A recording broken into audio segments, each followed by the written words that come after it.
I'm Tony Lockwood, founder of Thompson Wright Partners, and I'm delighted to welcome you to the latest episode of Inside Track, where I discuss business transformation journeys with leading figures in industry. On today's episode, I'm delighted to say that Chris Bevan has agreed to join me on this virtual sofa. Chris will explain his career history in a moment, but I think that the diversity across his career provides him with a real depth of understanding of what it takes to deliver transformational change within an organisation. And I'm sure you'll find this show really interesting. Let's get on with it by introducing Chris now. Hi, Chris. Great that you could join us today. I'm really looking forward to this show after our discussion the other week. Your career has spanned multiple sectors, but two appear to have been more prevalent than others, telecoms and retail. And I'm sure, both of those have undergone significant change over the last 10 to 15 years. So I'm sure there'll be some great stories to tell. But can we start as we normally do and just tell us a little bit about your career to date and how you got into change and transformation in the first place? Yeah. Well, thanks for inviting me. It's a joy to talk to you about this. I've been in the world of work for 45 years now. I still think that I'm the fresh-faced 21-year-old, but every time I see the reflection, I realise that no, I've got the lines from the 45 years. But that's been split into 25 years of sort of corporate life, where I was especially in retail, CPG, supply chain, and senior executive posts for UK and American companies. And then 20 years as an independent consultant in various guises, working with organizations, other consultancies, working independently.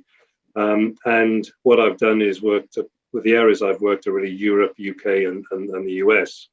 And I've worked almost exclusively as an independent until the last 10 years of my corporate life in the world of transformation and change. And I've worked across multiple industries, and as you said, retail, finance, mobile telecommunications in its very early days, which then became sort of more more telecom, and in supply chain. So I've worked on startups, the startup of Virgin Mobile back in 1999. I don't know if anybody still remembers the finance company Egg, but I worked on the launch of Egg.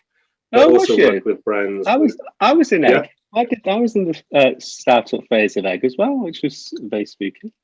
Well, I was working in the Dudley. Apologies to go backcountry. And I think the other office was in Derby. Yeah. And it was my first introduction to teleconferencing. Right. Because in Dudley there was this big teleconferencing suite, and that was in my early days of working independently. Right. But I've also worked in retail, Waitrose, Tesco's, Morrison's. Worked for Huawei, if I'm still allowed to mention that name in the UK. Ericsson and Credit Suisse. So I've worked across a lot of big brands and seen a lot of company cultures and a lot of geographical cultures as well. You described the approach that you're taking with Outv of that of a player coach. Do you want to just explain a little bit more about that and how that approach benefits the organisations that you work with? Yeah, absolutely. Just to give a bit of context, part of our philosophy is that you cannot do transformation to organizations. Absolutely. It has to come from within the organization. But the majority of organizations we engage with don't really have a lot of experience in leading and delivering transformations, which are very complex. A lot of people have experience of delivering small elements of incremental change, but not if we were to truly use the word transformation in its fullest sense. And so there is a transition that they have to go through, and we have to mirror that transition. So we have to be doing a lot right at the beginning. So we're playing the game, if you like, while also sort of helping to develop the leaders, understanding the psychology of change and helping them transition from being operational leaders to transformational leaders. We then revert more to coaching them in doing the job rather than us doing the job. Yeah. So that's what we mean by player coach. We're always coaching. because if the transformational outcomes are going to be sustained, we're not going to be there all the time. So they have to be able to lead in a transformative environment, and that becomes our legacy. So that's what we mean by player coach. No, great. And that leads me on to another question, I suppose, in terms of how you define transformation. You're just saying there that there's, that lots of people think just general business change is transformation, but how would you define transformation? Well, if we have on our website and other places, we define sort of the difference between transformation and change, and you can look it up in the dictionary. Yeah. But now I've got to remember every word, haven't I? But transformation is, if you take, the example we would give would be a chrysalis transforming into a butterfly. It's not a caterpillar with wings. It is a different animal. It's a different insect, or whatever the appropriate term is. And change, and the dictionary definition is something like changing within the same form. So if you take an operating, an operating model of an organization, a change is changing that operational model, incrementally changing it without fundamentally changing to another model. Yeah. So for us, transforming an organization is transforming it into something else. Now, a good example, over the last 9 months, we've seen a lot of retailers become online retailers by necessity. Yeah. That is a different way of doing business. That is transforming from a bricks and mortar to an online retailer. Yeah. And having done some work at ASOS and other sort of online retailers, it is a different way of working. So you can still have the same business, but the way you deliver it is going to transform. Absolutely. And you can transform parts of an organization, not just, not the whole ecosystem. No, does that totally answer the question? No, absolutely, yeah. And just going back to the example that you were giving earlier in terms of egg, in my opinion, that was transformational, from going from, as you say, in Dudley, the prudential banking operation, to one that was completely changing the way financial services and ultimately other services would be delivered to individuals through that whole telephony and online presence that Egg was trying to create. Well, I think I'm right in saying that First Direct were in the market before Egg were were launched. But First Direct, to me, were a traditional bank that would only deal with you on the telephone. Yeah. Everything else behind the telephone was like a traditional. But I think you always have some organizations that point the way without going the full journey. And First Direct, I would say, were one of those. An Egg sort of came up and really redefined financial services and banking. No, I agree. So we started to speak after you posted an article a few weeks ago on LinkedIn, and I think it was entitled "Transformation Failure: Why It Happens." Yep. And you started to mention sort of 6 core causes of failure. Do you want to talk us through, maybe 2 or 3 of those? Yeah, absolutely. Every other year, Bain & Company or McKinsey or somebody will produce a report, and there seems to be this magic 2 numbers, 70% and 30%. Yeah. And what they purport is that 70% of transformational programs fail, and the 30% obviously succeed. Now, a friend and a colleague of mine back in 2007, 2008, we picked up a McKinsey report that said exactly the same thing. And we decided to see how far back we could go to identify when the 70-30 started. We stopped at 1985 when a professor, David Alexander, I think his name was, produced a report and he worked for what was then called the Cardiff Business School, Management School. And he produced a report which said roughly the same thing. But he was talking about technology programs failing, because this was in 1985. I remember it. It was the period of information engineering, and tech was the thing that everybody was implementing. And so this 70-30 has been out there in the industries for the last 35 years. and yet we still get reports saying 70% fail. Yeah. So we have spent the last few years trying to understand why that might be. And the article that very kindly just referred to was in two parts. The first part was saying why organizations continually fail or continue on a method or an approach that produces that 70% failure. I'll give you, there is an overarching reason, we think, and that's what we call operational thinking. Yeah. Now, the majority of leaders of organizations, they're very successful in running their operation.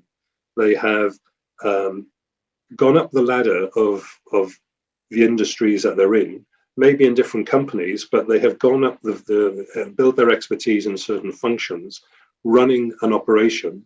Maybe the majority of them incrementally changing that operation, but they're running an operation, the rails of which were put down decades ago by somebody else. And the playbook for those rails, or how you put those down, probably written 200 years ago, pre-Victorian times, in terms of function, structures. Adam Smith wrote his book. There's another guy whose name escapes me who wrote the management science sort of back in the early part of the last century. And nothing's changed, really. And so if you've been brought up thinking in a certain way, using reference points from 10, 20, 30 years ago, just updated with some data, then if you go into a transformation with that operational thinking and that functional way of doing things, expecting to have data every Friday on your dashboard about how, what performance you've done that week or that month, you're set up for failure anyway. So that operational thinking, if you like, as a backcloth or as a context for why things go wrong, then if you understand that, then other things like what we call rush to execution is the next one. Yeah. So we've worked for a lot of organizations, and I'm sure that the listeners to this and you yourself, Tony, would have been talking to leaders of an organization that have just published their strategy. They've paid millions of pounds, gold bars, to somebody to help them develop their strategy. And so they've got to justify the money that they spent. They've got to be seen to be doing things. So then all of a sudden a portfolio of change is set up, or their existing portfolio is modified. And then business cases for each program or each project would be created. They would be presented to the board. They'd be given money, and off they go. But again, if you think back to the operational, vertical, functional way that people have been brought up, the projects and programs, again, are vertical programs that are independent usually of each other because there's nothing to stitch them together. Yeah. But then they throw change management in the last 25% of the project, where of course that's going to stitch it together. But change management, as it's practiced in a lot of places, so this is a rather broad explanation here, which is going to probably annoy some people, but the change management is about training, business readiness. It's at the end of the process. Change ought to be managed from day one of the thinking about the change. And so that rush to execution produces siloed transformation, which then, yes, we do the process, we do the people, we do the technology in the program. And so if you're delivering a new finance system, and I've seen this, where, finance is a hub of an organization, its interfaces in and out just about every part of the organization.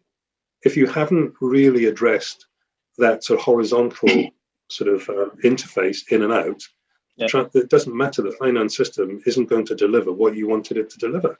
Yeah, totally agree. And so that rush to execution is again a fundamental sort of reason, we think, why these transformations fail. I think before you go on to that, just picking up on that a little bit, I think in my experience, that rush to execution also comes from the way that organisations tend to run the business cases, so and develop the business cases, and sign business cases off. So they'll create the business case that says within an 18-month period we will deliver X, Y, Z. And day one is when not necessarily when we get sign off. They put a fixed date in 18 months hence, and it takes 3 months to get the business case signed off. And suddenly that 18-month program becomes a 15-month program. So all hell breaks loose because we're 3 months behind schedule already. And it's just that sort of, as you say, that sort of very structured, siloed thinking, as opposed to just stepping back and saying, does this actually make sense from an organisation perspective, from a consistency perspective across all the various initiatives that we're undertaking. Yeah. And the second part I'd raise, it was an example I got involved in. I got pulled into an organisation probably about 10 years ago, and it's just talked in the way that you were talking about the finance system. This was a supply chain system improvement, and the organisation was pan-European, and this system was going in to go live in virtually every country on day one, which was a recipe for disaster generally. But they'd done exactly as you were describing. They'd run it as a technology program, a technology project, and then in the last sort of maybe 20% of the time, brought the change people in to help embed it, and didn't actually put sufficient change people in to even have any chance of doing it, because they were trying to go live in something like 15 countries on one day, and we got brought in because it was obviously everything was red in terms of the reports, and it's like, can you come in and resolve it? And it's like, well, no, you've got to come back and step back and completely change the way you're thinking about implementing this. And it was this sort of, well, it's a technology, it's in supply chain buying, and forget about every other aspect, of which there were at least 15 different organizations, country organizations, that they had to interface with. So there's that sort of I joke about, in Ireland, isn't it? And the punchline is, well, I wouldn't start from here. Yeah. And that's when you look at how far an organization has got, and it's, well, you can't restart from here. You've got to go back almost to the beginning. Yeah, absolutely. Yeah. So I cut you short on the third one. Yeah, the third, well, the three of the six that we mentioned, and not to go through them all, is what we would call digital illiteracy. You can expand that to transformational illiteracy. And this is not a negative. This is not saying that people in the boardroom are bad people, but if they haven't been exposed to what the capabilities are, or how transformations really work, you can't expect them to go home on a Friday night and over the weekend, the transformation pixie dust is sort of sprinkled on them. There is a learning to go through, but there is, I think, we all have an ego to different, sense. And when you're sitting in the boardroom, everybody looks up to the board members as knowing everything. Yeah. Which is something that we're brought up with. But if one doesn't know the art of the possible, what technology can do to support our business, as opposed to how can we support technology, then how can one expect these people, good people, successful people, to really sort of get committed to actually really transforming their business models, their operating models, their evolving their sort of cultures and their behaviors. And the whole, there's a lot been written over the last 12 months about, we're in sort of industry 4. We're in the technological age truly now. And we agree with that. But in the previous 3 industrial revolutions, people have supported technology, from the steam engine, to drive the mills in the north. It was the technology that devised the process, and then people had to adapt to that technology-driven process. We firmly believe that now in Industry 4, it's got to reverse. So it's got to be human-centric, it's got to be people-centric, and the technology has got to support what we want our people to do. And what we don't want them to do, we do want the technology to do. So if you look at things like robotic process automation, RPA, in my experience, that mimics what an individual will do. Then you've got the next generation, which is intelligent automation, which has the learning sort of within it. If we can get to that point where, rather than use those technologies to reduce the numbers of people, but if we can use those technologies to really open up and break out the innovation that people have within them, then I think you need to understand and be literate about that digital capability to enable us to understand what our people are capable of and what they can do. So and you can't delegate it to a CIO or a chief digital officer. This has got to be something, if it's going to be transformational, the board have got to be committed to, and the CEO has to be committed, not just involved. And this might sound a little bit revolutionary, but what we find, especially in retail, there's the ops board meeting every Monday where the very senior people are looking at the performance of last week. And lots of boards tend to spend a lot of time on the here and now, where we are and the near-term horizon. But if an organization is embarking on a transformation, and there's always very high risk in a transformation, we would suggest that's the board's responsibility. So if the board focus on the transformation, and if the operational managers and directors and what have you who can run the operation, then we think that that's a good sort of division of labor at the top of an organization, where the board are committed to delivering the transformation in the right way. Of course, they're still responsible for the business, but they have people who do that for them. But I just think that as one goes up that ladder vertically, it's very difficult to let go of what you did, because that's what got you to where you are. So the human trait, I suppose. And I think there's that sort of old mindset, isn't there, of feeling threatened by people that are coming up the organisation because they'll take my role, and actually, that, you need to turn that on its head to say, well, actually, we should be encouraging that.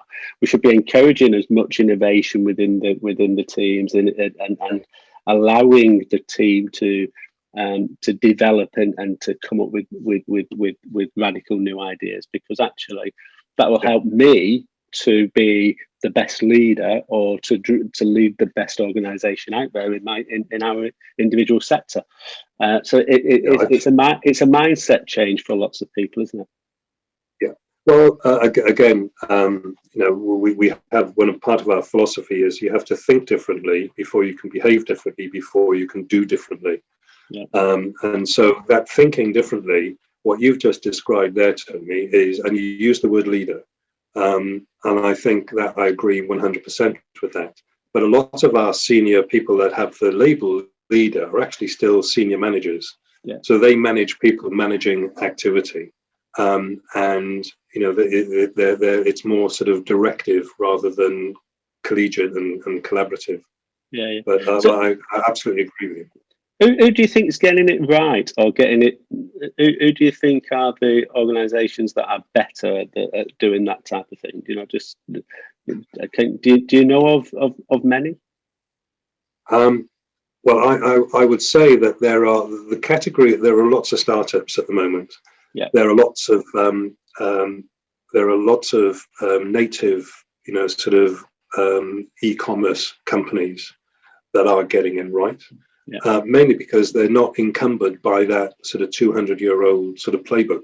Yeah. And there's also, I think, another characteristic of a lot of these startups is that when you look at the age of the people who are at the helm and who have got the ideas, they're probably half my age.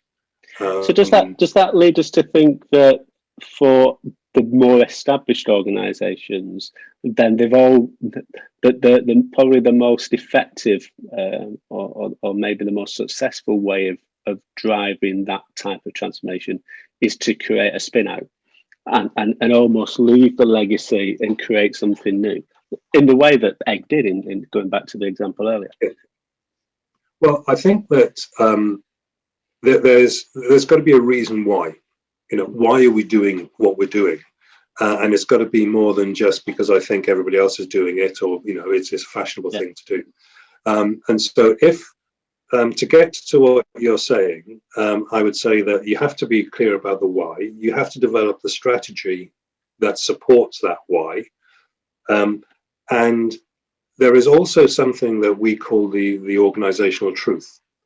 And if we get that right, and what I mean by the organizational truth, it's really what is the story in this organization today?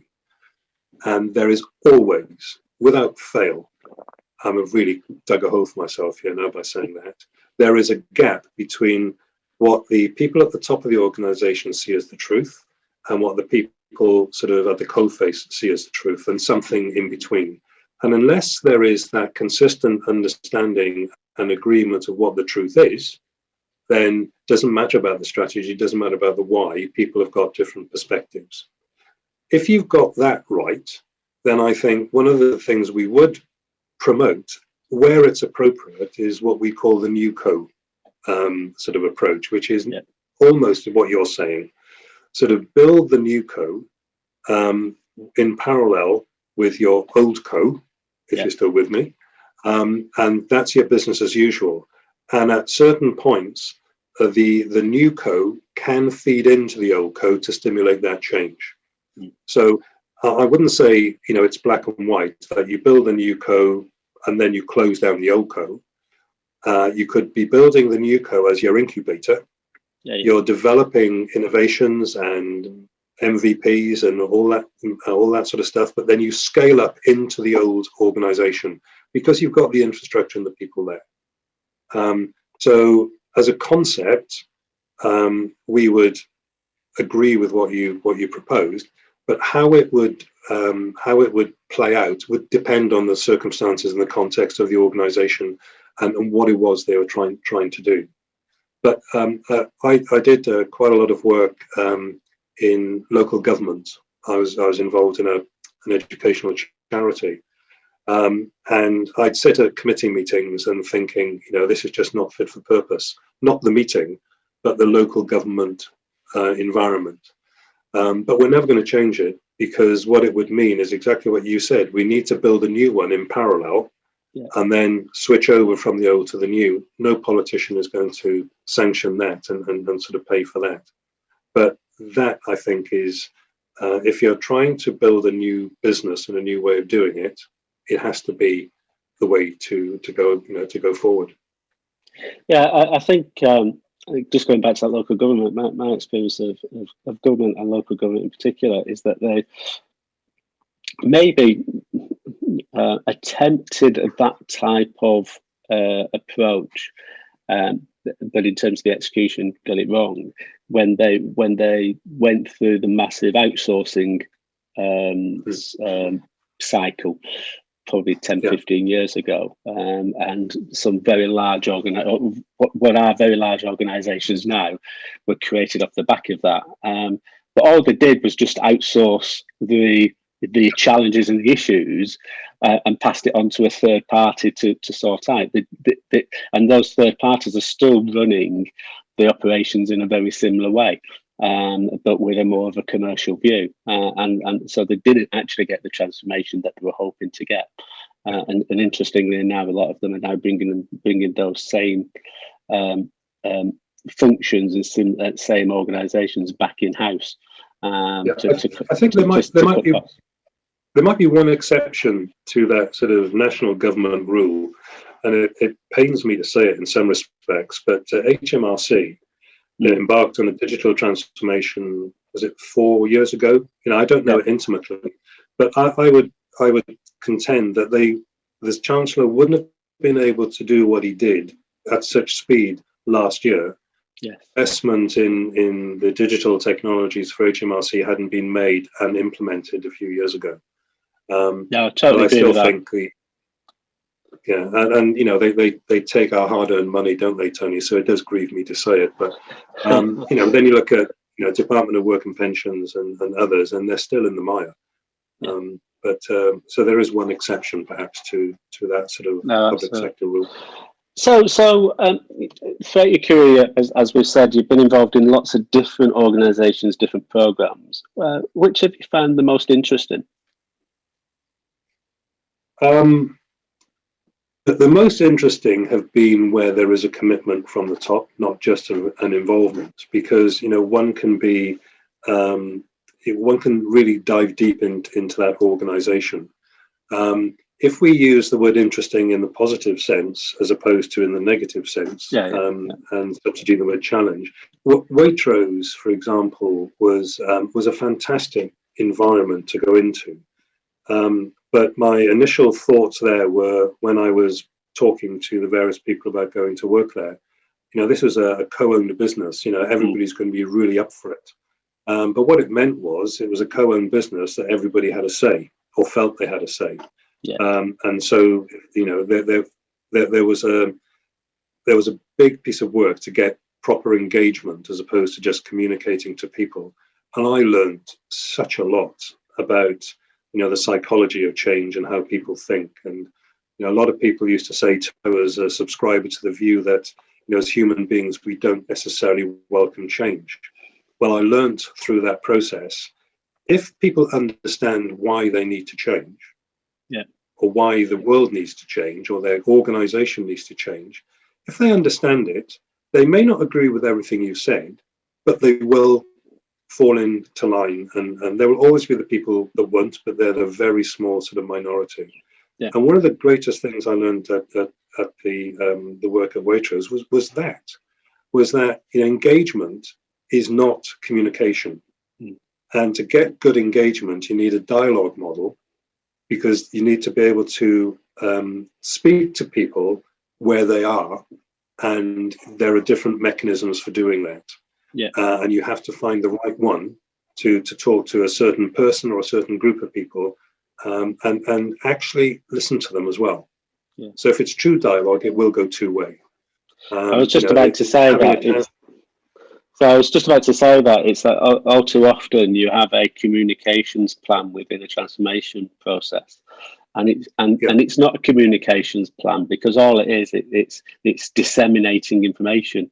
The true communication is where it's two-way, and you can actually start to uncover so many of the issues and challenges really early on, and do something about them to allow people to move along the journey with you. And at Outfi, having learnt that sort of at Waitrose, at Outfi now we use different partners. What we understand, we do not have all of the capabilities under our brand roof to deliver, you know, a complex transformation. So we work with partners, some of which provide technology to enable that dialogue to be ongoing 24/7, a bit like a Facebook for the business, you know, so people can talk across peers, up, down, and what have you. And so you can get a pulse of what the thinking is in the business on a day-to-day basis. So Waitrose was a true. I was there for originally there for 6 months, and 2.5 years later I left. But I had a fantastic sponsor in the supply chain, the business sponsor, the supply chain director, a guy called David Jones, and we used to have a coffee every Thursday afternoon in his office, and then, you know, it was what's the name of that? You know, the rules where what stays in the what you say in the room stays in the room. Chatham House, thank you. Yeah. My grey matter didn't work there, but he was so supportive. And his view was, look, I've never done this before. You have. So I know the business. You do this transformation and change. So if we work together, we're going to get there, aren't we? And that was so refreshing, you know, to have that. And I knew that he had my back. And he knew that I had his back. I did some work for Digicel in the US. And Digicel were looking to launch a mobile service to compete with Virgin Mobile in the US. And I was asked to go and they thought that they were 6 months away from launching. And I was asked to go with if you like, a business architect's eye and be able to identify, where they had holes in their operation. Now, having come from a retail background, having worked on the launch of Virgin Mobile in the UK, I had a certain lens I was looking at that. The majority of people who were working for them were either technology based or had come from a mobile telecoms business. And they wanted to sell most of the devices, the telephones and what have you, through retail. Now, I started there in the August, and one of the basic principles, if you want to start selling at Christmas, you sell to the retailers in February, March at the latest, when they're doing all their, if you like, their autumn and winter sort of merchandising plans. So they didn't have a hope in hell of getting into Target and Kmart and all these sort of organizations. But being able to work with people who had such an open mind, even though every meeting we were having, every workshop we were having, we were identifying challenges, it was still a very, very positive environment. Digicel never launched, by the way, in the US, after spending a lot of millions of dollars to get to that point. The owner then decided, no, we're stepping back. Right. Now, I'm not saying that's because of what I did. A lot of people did a lot of work to get there. But even in that face of, I seem to be the one with the words of doom every meeting, it was still a very lively environment, and it was a very positive environment to work in. And I suppose that leads on to the sort of cultural differences within different countries and different organisations. And do you see that within different countries? So you obviously in that example there, you were in the US.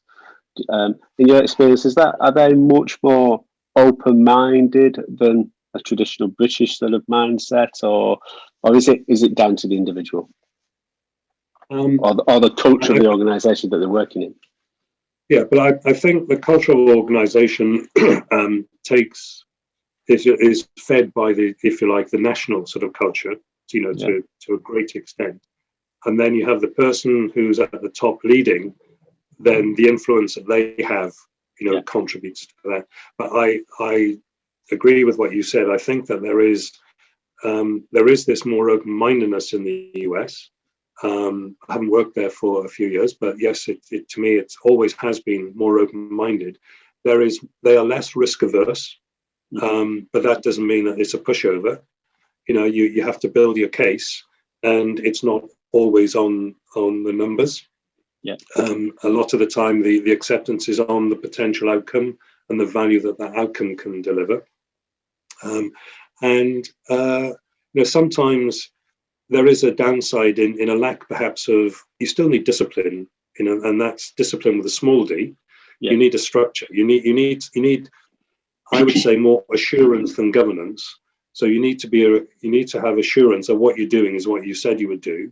And you're using the financial resources properly. You still need to assure that, but it is a fresher sort of environment. Having also worked in places like Germany, which are, I talked about this Victorian structure here, the hierarchical structure in Germany. I think is just, it's in everybody's DNA. Yeah. And so decision making has to go through the right sort of channels to get, for the right person to make the decision. Yeah. And that just delays things.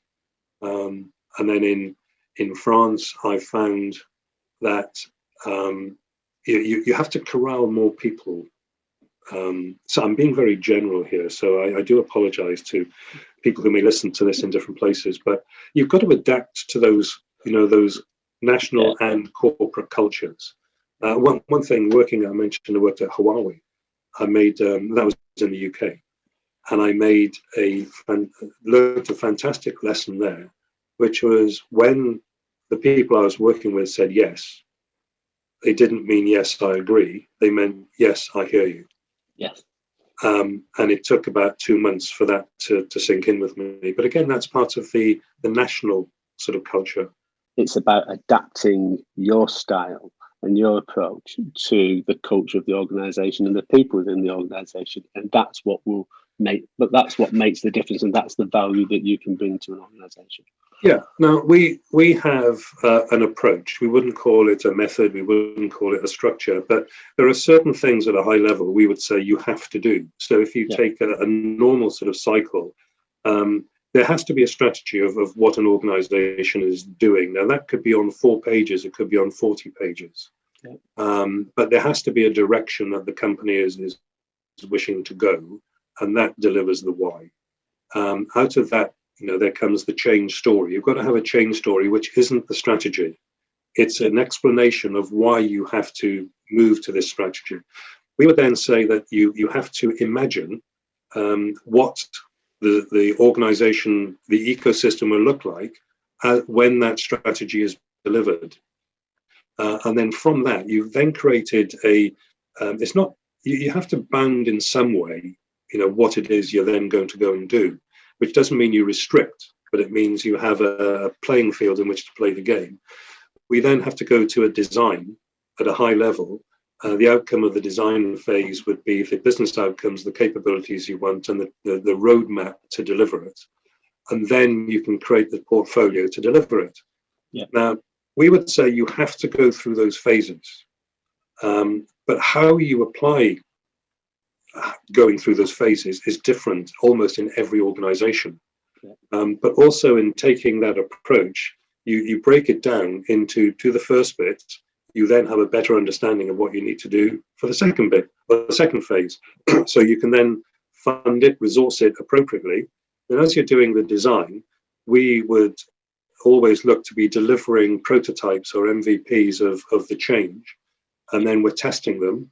And then when you get to the portfolio of execution there, you're scaling up those pilots. Yeah. You're not then starting to build from scratch. So it's not that old 1990s consulting where you team of people go into the corner for 9 months and develop the design and come out and tell everybody what it is. Yeah. It's a collaborative design that is delivering pilots and solutions through the design phase. Great. So we usually end these podcasts with what's your number one takeaway, and the one thing that you feel a successful program has to have in place. But it sounds like what you've just described, multiple parts to it, but it's that approach. It's that let's go systematically through those 3, 4, 5 steps so that you avoid that move to execution, that speed to execution issue that we spoke about at the start. Yeah, yes. And I would characterize that is that if you design your solution, you have a much better chance of delivering the solution rather than trying to design it as you're trying to deliver it. And so, if you're building a house, you don't draw it on a flip chart and give that to the builder. You have an architect that will come in and design it. Yeah. Why don't we do that when we're trying to build a new business? Absolutely. Well, that's great. 45 minutes of sped past. So thank you very much for your time. And we occasionally get questions coming back. Are you happy to answer any questions? Absolutely. I say we've all got an ego. Yeah, absolutely. Well, thank you very much, Chris. It's been great, and I'm sure lots of people will take a lot of little golden nuggets from this one. Well, that would be brilliant. Look, thanks for the invitation. I've enjoyed talking to you about it. Brilliant. Cheers. Once again, thanks, Chris. This podcast series wouldn't be available if it weren't for the generous nature of the people like Chris who willingly give up their time to share their experience with you. It would be great to show them your appreciation by subscribing to the podcast and sharing your thoughts both direct and via social media. We're on Twitter, Facebook, YouTube, as well as LinkedIn, so please choose the one that best works for you. See you in a couple of weeks with the next Inside Track podcast. Bye for now.